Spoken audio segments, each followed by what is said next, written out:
देखो आप सारे चंगी तरह वाकिफ़ हैं कि कुछ फ्रिंज एलिमेंट कुछ ਇਹੋ ਜਿਹੇ माहौल बनाने की कोशिश करते हैं और कुछ छिटपुट घटना भी इस तरह की हो जाती है जिहदे करके लोगों के मन में परसैप्शन इस तरह का बन जाता है कि ऑर्गेनाइज्ड क्रिमिनल्स या इन्होंने गैंगस्टर्स कह देंगे हैं कि वो एक लोगों के विच एक अपनी एक जो सेंस ऑफ सिक्योरिटी होंदी है उसनों डिस्टर्ब करने की कोशिश करते हैं। तो इस लड़ी दे विच कि यहो जो कोई परसैप्शन ना बने और इफेक्टिव लॉ एनफोर्समेंट जिहड़े कि पुलिस के अपने मोड्स होंगे हैं ना जो कानून दे इन्फोर्समेंट वास्ते, तो ये ऑपरेशन प्रहार 2 उसी लड़ी दे विच एक उपराला है। और तुसी आप सारी गल वेख रहे हो कि साढ़े परमानेंट नाकाज लगे हुए हैं, शिफ्टिंग नाकाज लगे हुए हैं और तवज्जो जड़ी है बड़ी स्पष्ट है, दोनों भी पता है, सारी फोर्स नूं पता है। बट उहदे विचों भी रेड्स जड़ी कंडक्ट की जा रही हैं और भी जड़े ऑपरेशनल सर्विलांस फुट मार्च जिथे भी जिस तरह की लोड है डिपेंडिंग ऑन दी जो लोकेलिटी और डायनेमिक्स जड़े क्राइम दे हैं।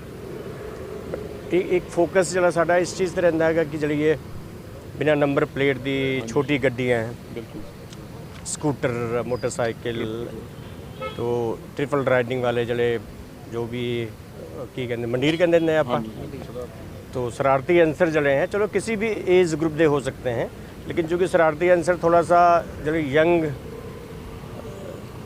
जो 18 तो 20-21 साल वाले होंगे उन्होंने थोड़ा सा तो फोकस सारे ते हैगा।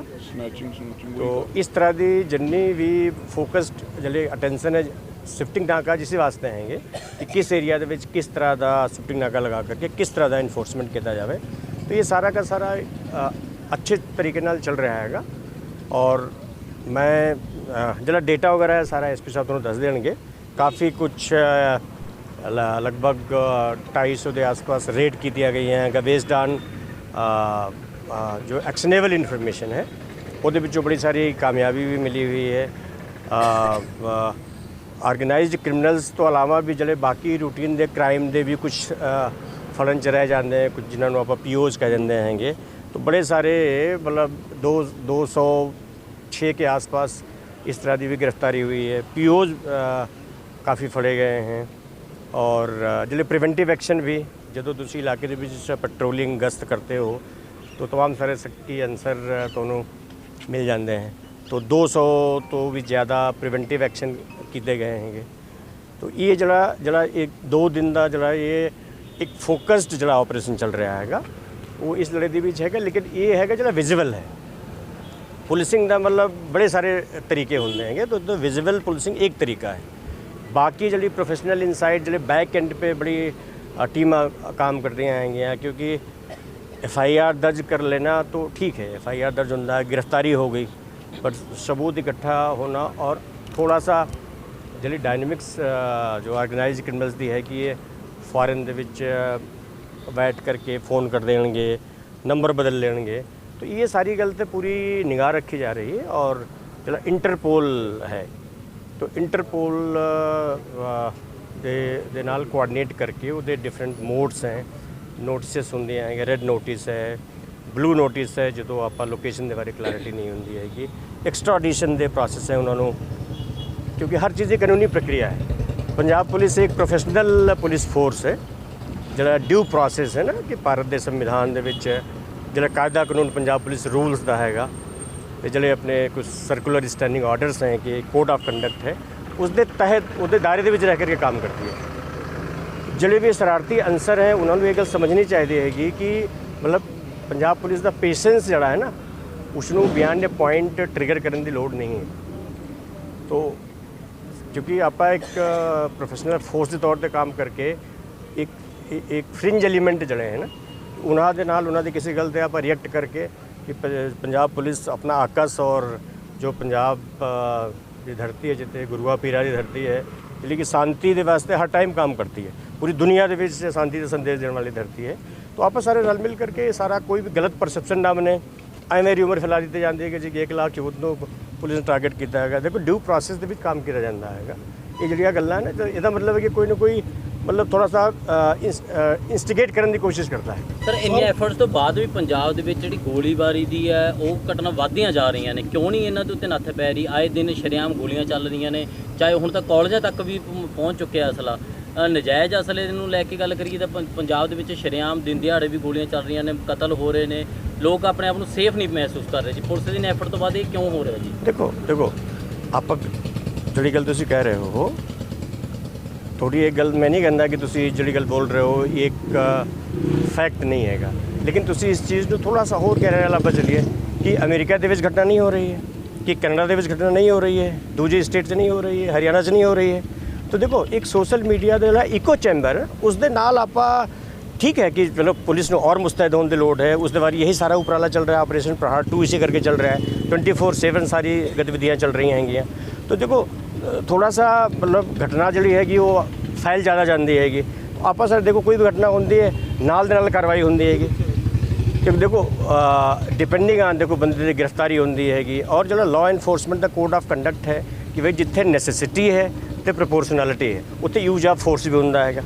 कदे एनकाउंटर च मतलब लिक्विडेट हो जाते हैं, कदे किसी दे लत्त विच गोली लग जाती हैगी, कदे किसी नूं चुपचाप आप गिरफ्तार कर लेंदे हैंगे सिर्फ। ਸਰ ਨਾਕਾਬੰਦੀ ਤਾਂ ਹੋ ਰਹੀ ਹੈ, ਪਰ ਤੁਹਾਨੂੰ ਨਹੀਂ ਲੱਗਦਾ ਜਿਸ ਤਰ੍ਹਾਂ ਕਿ ਜਿਹੜੇ ਗੈਂਗਸਟਰ ਨੇ ਉਹ ਹਾਈਟੈਕ ਹੋ ਚੁੱਕੇ ਨੇ, ਉਹਨਾਂ ਕੋਲ ਅਸਲੇ ਨੇ ਜਿਹੜੇ ਬੜੇ ਹਾਈਟੈਕ ਨੇ, ਪਰ ਆਪਣੇ ਜਿਹੜੇ ਪੰਜਾਬ ਪੁਲਿਸ ਦੇ ਜਵਾਨ ਲੱਗੇ ਨੇ ਉਹਨਾਂ ਕੋਲ ਹਲੇ ਵੀ ਉਹੀ ਸੋਟੀਆਂ ਜਾਂ ਫਿਰ ਕਹਿ ਲਈ ਕਿ ਦੂਸਰੇ ਜਿਹੜੇ ਅਸਲੇ ਨੇ ਪੁਰਾਣੇ ਉਹੀ ਚੱਲ ਰਹੇ ਨੇ ਜੀ? देखो मैं तुहानूं दसदा, देखो ਜਿਹੜੀ ਸੋਟੀਆਂ ਜਾਂ ਡੰਡੇ ਦੀ ਗੱਲ ਆਪਾਂ ਕਰਦੇ ਹਾਂ ਤਾਂ ਹੁਣ ਪੰਜਾਬ ਪੁਲਿਸ ਦੇਖੋ ਬੇਸਿਕ ਫੰਡਾਮੈਂਟਲਸ ਕੋਰ ਪੁਲਿसिंग ਦੇ ਜਿਹੜੇ ਹੈ ਨਾ ਉਹਨਾਂ ਨੂੰ ਆਪਾਂ मतलब ਖਤਮ नहीं कर सकते। तो डंडा तो रहेगा, लेकिन डंडा तो डेटा ਵੱਲ ਜਾਣ ਦਾ ਜਿਹੜਾ ਉਪਰਾਲਾ ਹੈ। ਤੁਸੀਂ ਆਪ ਵੀ ਸਾਰੇ ਨਾਕੇ ਚੈੱਕ ਕਰੋ तो पायस ਦਾ ਜਿਹੜਾ ਸੌਫਟਵੇਅਰ ਹੈ ਉਹ ਵੀ ਤੁਹਾਨੂੰ ਮਿਲ ਜਾਏਗਾ। ਇਹਨੂੰ ਦਿਖਾਣਾ ਜੀ ਸਾਰੇ ਨਾਕੇ ਤੁਸੀਂ ਇਹਨਾਂ ਨੂੰ ਸਾਰਾ ਦਿਖਾਓ ਜੀ, ਉਹਦੇ ਵਿੱਚ ਇਹਨਾਂ ਸਾਰਿਆਂ ਦਾ ਹਿਸਾਬ ਕਿਤਾਬ ਦੇਖੋ। ਪਤਾ ਕਿਆ ਦੇਖੋ ਆਰਟੀਫਿਸ਼ੀਅਲ ਇੰਟੈਲੀਜੈਂਸ ਦੀ ਆਪਾਂ ਪੂਰੀ ਵਰਤੋਂ ਕਰ ਰਹੇ ਹਾਂ, ਠੀਕ है ना जी।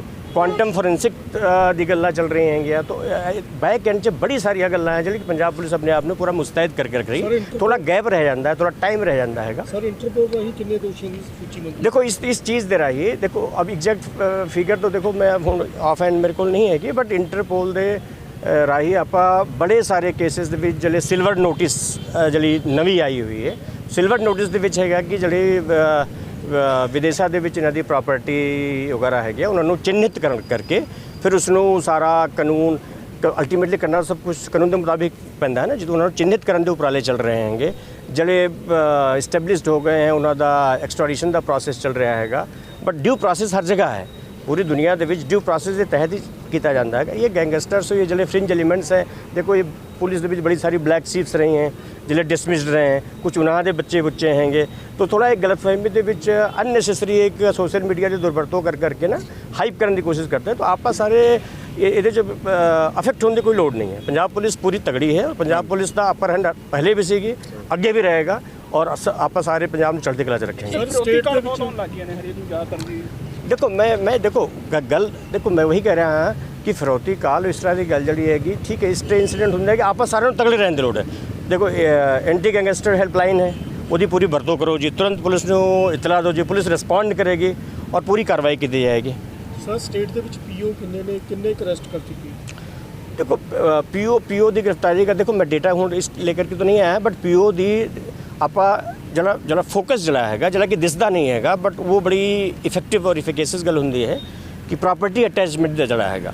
तो जिन्ने भी पीओ हैं अब एक इन एबसेंसिया ट्रायल है कि पीओ ਦਾ ट्रायल ਜਿਹੜਾ ਹੈਗਾ ਉਹਨਾਂ ਦੀ ਗੈਰਹਾਜ਼ਰੀ ਦੇ ਵਿੱਚ ਵੀ ਆਪਾਂ ਹੁਣ ਕਾਨੂੰਨ ਦੇ ਵਿੱਚ ਆ ਗਿਆ ਹੈਗਾ। तो ਆਪਾਂ इन एबसेंसिया ट्रायल ਦੀ शुरुआत बड़े सारे केसेस ਦੇ ਵਿੱਚ ਕਾਫੀ ਹੱਦ ਤੱਕ ਆਪਾਂ ਨਜ਼ਦੀਕ ਪਹੁੰਚ ਗਏ हैं और ਇਹਨਾਂ ਦੀ ਪ੍ਰਾਪਰਟੀ ਅਟੈਚਮੈਂਟ ਦਾ ਸਾਰਾ ਜਿਹੜਾ ਮਾਲ ਮਹਿਕਮੇ ਦੇ ਨਾਲ ਕਰਕੇ वही दूजी गल मैं कह रहा ना सिल्वर नोटिस ਦੀ ਵੀ ਵਰਤੋਂ ਕਰਕੇ ਇੰਟਰਪੋਲ ਦੇ ਰਾਹੀਂ जो भी है ਉਸ 'ਤੇ ਆਪਾਂ ਪੂਰਾ ਜਿੰਨੇ ਵੀ ਫਿਊਜੀਟਿਵਸ ਹੈ ਇਫੈਕਟਿਵ ਕਾਰਵਾਈ ਕਰਨ ਦਾ ਉਪਰਾਲਾ ਚੱਲ ਰਿਹਾ ਹੈਗਾ।